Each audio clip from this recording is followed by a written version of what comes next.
ఏదైనా ఉత్పత్తి చేస్తే అందులో నాసిరకం నాణ్యమైనవి ఉండడం సహజమే.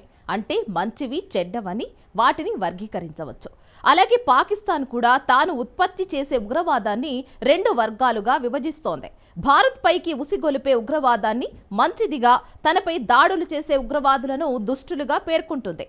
ఈ తీరే ఇప్పుడు పాకిస్తాన్ కొంప ముంచుతోంది.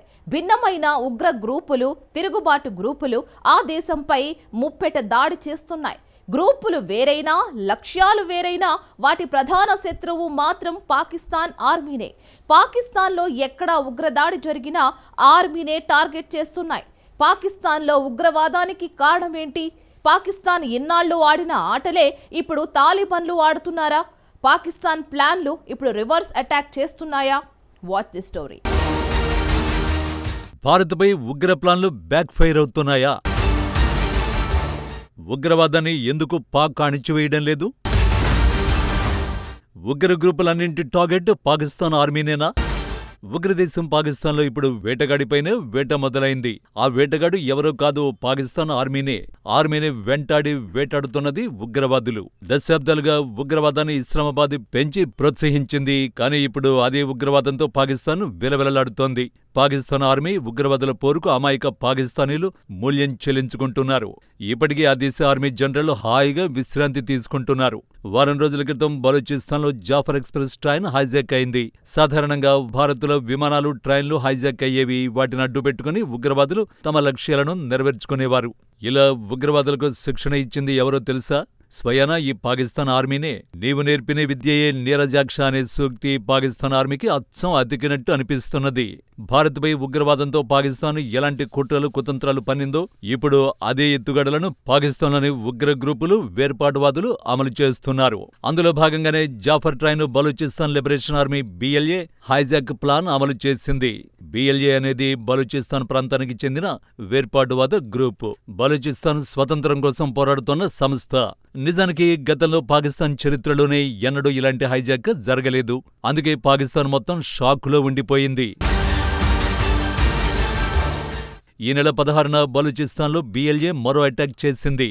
నూస్కీ జిల్లాలోని మిలిటరీ కాన్వాయ్ని బలూచ్ లిబరేషన్ ఆర్మీ లక్ష్యంగా చేసుకుంది. ఇది ఆత్మాహుతి దాడి. బాంబులతో నిండిన ట్రక్కుతో ఆర్మీ బస్సుల్ని ఢీకొట్టారు.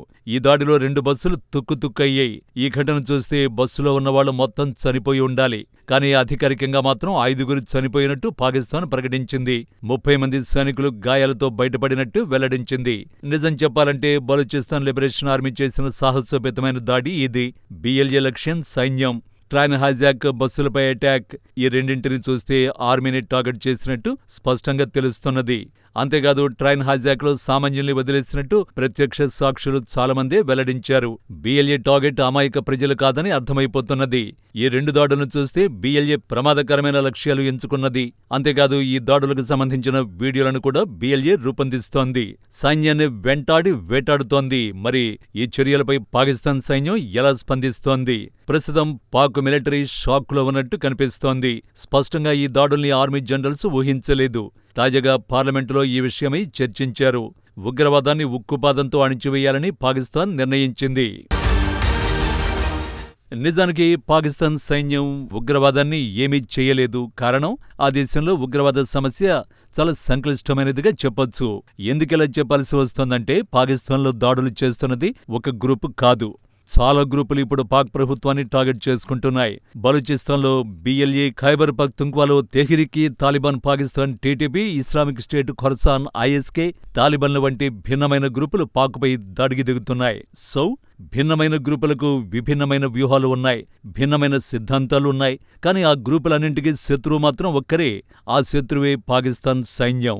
ఉగ్రదేశంలో ఈ గ్రూపులన్నీ 2021 నుంచి మరింత శక్తివంతంగా మారాయి. అదే సమయంలోనే కాబూల్లో ఆఫ్ఘనిస్తాన్కు చెందిన తాలిబాన్లు అధికారాన్ని చేపట్టారు. పాకిస్తాన్ వణికిస్తున్న గ్రూపులన్నింటికీ తాలిబాన్లే ఆశ్రయమిచ్చి ఆయుధాలను అందిస్తున్నారు. నిజానికి తాలిబాన్లు అనుసరిస్తున్న ఈ తంత్రం నేర్పింది కూడా పాకిస్తాన్ ఆర్మీనే.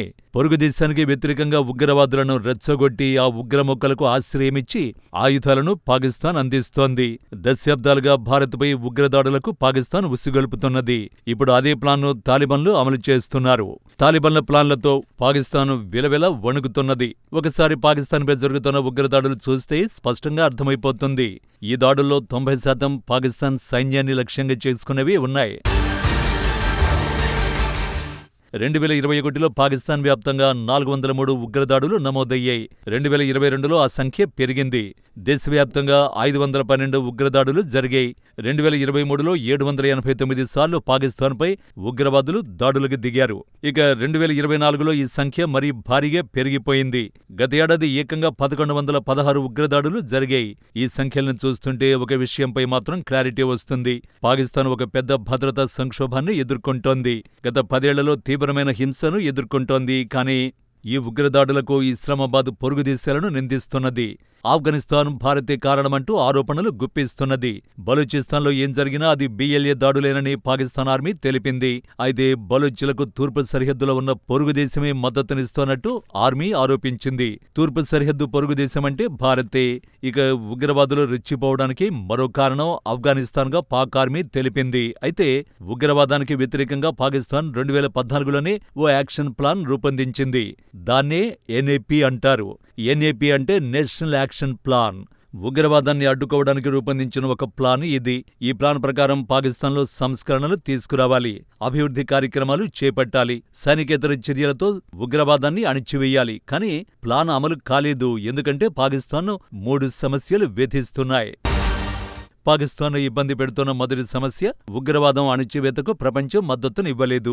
ఉగ్రవాదంపై ఐక్యరాజ్య సమితిలో పాకిస్తాన్ పదే ఫిర్యాదులు చేస్తోంది. కానీ ఏ దేశమూ పట్టించుకోవడం లేదు. ఎందుకు పట్టించుకోలేదు అంటే ఉగ్రవాదంపై ఇస్లామాబాద్ డబుల్ గేమ్ ఆడింది. ఉగ్రవాదాన్ని పెంచి పోషిస్తూనే అసలు తమ దేశంలో ఉగ్రవాదులే లేరని బుకాయించింది. అలా చేస్తే పాకిస్తాన్ను ఎందుకు నమ్ముతారు? ఇక రెండో సమస్య ఏంటంటే ఉగ్రవాదంపై పాకిస్తాన్ అనుసరిస్తున్న తీరే కారణం. ఇప్పుడు పాకిస్తాన్ టీటీపీని బిఎల్ఏను వ్యతిరేకిస్తున్నది. అదే సమయంలో భారత్కు వ్యతిరేకంగా ఉగ్రవాదాన్ని ప్రోత్సహిస్తోంది. తాజాగా లష్కరే తోయిబా చీఫ్ నవంబర్ 26 ముంబై దాడుల కీలక సూత్రధారి హఫీజ్ సయీద్కు భారీగా భద్రతను పెంచింది. అతన్ని జైలులో పెట్టినట్టు పాకిస్తాన్ చెబుతున్నది. కానీ ఆ హఫీజ్ సయీద్ పాకిస్తాన్లో యథేచ్ఛగా తిరుగుతున్నాడు అన్నది బహిరంగ రహస్యమే. ఓ రకంగా చెప్పాలంటే భారత్పై ఉగ్రవాదాన్ని ఇస్లామాబాద్ ప్రోత్సహిస్తున్నది. అందుకు ఉగ్రవాదులకు ఆశ్రయమిచ్చి ఆయుధాలను అందిస్తోంది. సింపుల్గా చెప్పాలంటే కొన్ని ఉగ్ర గ్రూపులకు పాకిస్తాన్ మద్దతునిస్తోంది. మరికొన్ని ఉగ్ర గ్రూపుల్ని మాత్రం ఇస్లామాబాద్ వ్యతిరేకిస్తోంది. వ్యతిరేకించే ఉగ్ర గ్రూపుల్ని బూచిగా చూపించి భారత్ ఉగ్రవాదాన్ని ప్రోత్సహిస్తోందంటూ పాకిస్తాన్ నిందలు వేస్తున్నది. పాకిస్తాన్లో అనుకూల వ్యతిరేక ఉగ్ర గ్రూపులు తిష్టవేశాయి. భారత్పై దాడులు చేసే ఉగ్రవాదులు మంచివారన్నమాట పాకిస్తాన్ దృష్టిలో. అదే పాకిస్తాన్ వేటాడేవారు మాత్రం దుష్ట ఉగ్రవాదులు. ఇదే పాకిస్తాన్ తీరు.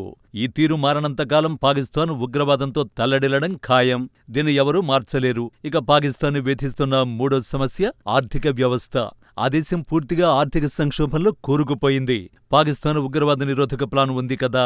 ఈ ప్లాన్లో భాగంగా యువతకు ఉద్యోగాలివ్వడం, కీలకమైన మౌలిక వసతులు కల్పించడం వంటి చర్యలు ఇస్లామాబాద్ చేపట్టాలి. కానీ అందుకు అవసరమైన నిధులు పాకిస్తాన్ వద్ద లేవు. కేవలం ఆర్మీని మేపడానికి మాత్రమే ఇస్లామాబాద్ నిధులు వెచ్చిస్తోంది. పాకిస్తాన్ ప్రజల శ్రేయస్సును గాలి కొదిలేసింది. దేశ ఆర్థిక వ్యవస్థను గట్టెక్కించే చర్యల్ని తీసుకోవడం లేదు. ఫలితంగా ఉగ్రదేశం దివాలా ఊబిలో కూరుకుపోయింది. అందుకే ఉగ్రవాదాన్ని అణిచివేయడంలో పాకిస్తాన్ విఫలమైంది. పాకిస్తాన్ సమస్యల్ని ప్రపంచ దేశాలు పట్టించుకోవడం లేదు. ఎందుకంటే ఆ దేశం ఉగ్రవాదులకు ఫ్యాక్టరీగా మారింది. ఉగ్రవాదులను ఉత్పత్తి చేయడం తప్ప ఆ దేశానికి మరో పని చేయడం చేతకావడం లేదు. అదే పాపం ఇప్పుడు ఆ దేశానికి శాపంగా మారింది. వ్యవస్థాగతంగానే ఉగ్రవాదంతో నిండిన పాకిస్తాన్ నుంచి టెర్రరిజాన్ని వేరు చేయడం ఎవరి తరమూ కాదు. ఆ దేశం ముక్కలైతే తప్ప ఆ దేశ తలరాత మాత్రం మారదనే చెప్పాలి.